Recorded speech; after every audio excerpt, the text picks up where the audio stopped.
Salut, c'est Trado, voilà ma vidéo de mise à jour pour l'indice parisien. Séance en trompe-l'œil aujourd'hui, attention, méfiez-vous. Alors il n'y a pas grand chose à dire en journalier au niveau graphique parce que la baisse a été tellement forte qu'elle a tout défoncé. Il demeure que nous sommes toujours guidés par cette espèce de petit canal bleu là dans lequel nous évoluons depuis 4 séances et qui devrait apporter, je pense, des indicateurs fiables pour demain pour baliser la hausse et la baisse. Mais là n'est pas le plus important parce que dans les situations comme celle dans laquelle nous sommes, ça peut exploser à la hausse ou à la baisse, hein, les supports et les résistances. Ce qui m'intéresse davantage dans ce genre de situation, ce sont les repères dynamiques. Nous voyons ici que nous enchaînons, malgré la séance en trompe-l'œil d'aujourd'hui, donc une hausse de 1,63%. On vient confirmer surtout le fait que la Bollinger inférieure capte les cours. Regardez, nous avons 1, 2, 3, 4, 5, 6 séances de clôture en dessous de la Bollinger inférieure. Autrement dit, nous avons ici un T6. Alors le T6, ça veut dire que nous sommes dans des situations où la volatilité est en augmentation, et comme la Bollinger supérieure et la Bollinger inférieure divergent, on peut toujours considérer que nous sommes sous influence négative très très forte. On n'a pas réussi à clôturer à l'intérieur des Bollinger, et pour cause, dès qu'on rentre à l'intérieur des Bollinger, on se prend une volée de bois vert.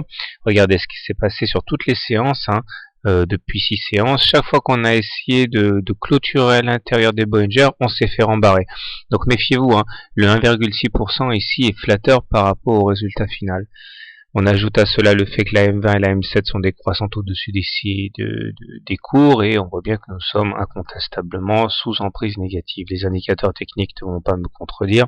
MACD négatif sous son signal, momentum négatif, stochastique en zone de survente.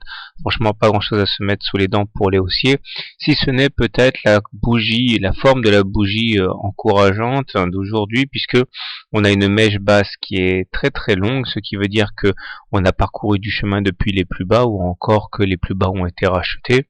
Et ça peut être intéressant, surtout que dans l'esprit, on voit que le corps de la bougie du jour est comprise dans le corps de la bougie de la veille. Autrement dit, c'est un rami haussier impur, c'est-à-dire que toute la bougie n'est pas incluse dans la bougie de la veille, par contre les corps correspondent bien.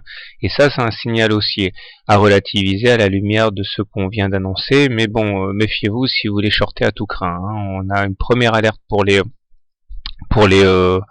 baissiers qui en cela s'ajoute à la divergence haussière ici sur le stochastique, puisqu'on a fait des plus bas sur les cours mais pas sur les indicateurs. Donc c'est toujours tentant de venir tirer sur l'ambulance pour avoir un résultat immédiat. Méfiez-vous, parce que là vous avez quand même un cocktail d'alarme.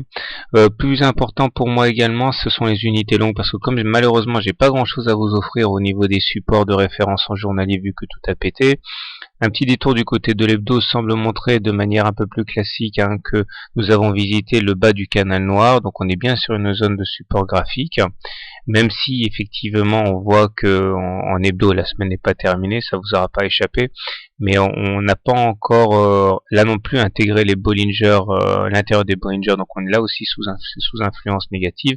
Et puis surtout en mensuel, parce que ça peut être intéressant, on voit que nous avons un support important sur les 2460 correspondant au plus bas de mars 2009, au plus profond de la crise des subprimes, et avant cela on a une résistance oblique ici en bleu qui pourrait intéresser les acheteurs, c'est-à-dire les 2600.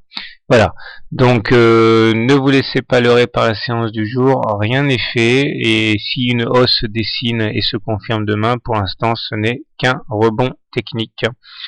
Bonne soirée, bon trade, et à demain.